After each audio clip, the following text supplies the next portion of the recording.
Das hier ist unsere Special Limited Batik Edition. Insgesamt haben wir 100 Hosen. Die werden speziell handgefertigt bei uns im Head Office in Hamburg. Das heißt, jede Kundin kann sich ihre Hose in der gewünschten Farbe und Größe aussuchen. Wir fertigen sie dann an. Die Kundin bekommt eine Benachrichtigung und kann sie sich bei uns hier im Shop abholen. Es gibt sie in 3 Farben. Einmal in dem Bordeaux, in Blau und in Grün. Ja, und jedes Teil ist ein Unikat. Also unterschiedlich gebartigt wie hier jetzt bei dem hier zum Beispiel. Der eine ist mehr blau-weiß und der andere ist mehr...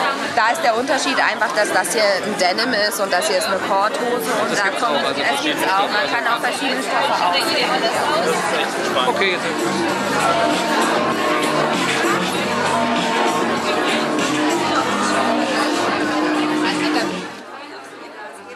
Im nächsten Sommer kommt Batik wieder ganz groß, und zwar im Sinne von Dip-Dye und so wie man es vorher noch nicht gesehen hat, nicht der klassische, das kennt man aus seiner Jugend-Batik, sondern mit einem neuen Twist und modern als All-Over, so wie wir das hier zeigen, in neuen Farben und auf ungewöhnlichen Materialien. Männer, Frauen? Nur Frauen erstmal. Für Männer ist das ein schwieriges Thema, und wir haben das jetzt so umgesetzt, dass jede Frau ein Modell finden kann in ihrer Lieblingsfarbe und damit glücklich durch Herbst und Winter spazieren kann.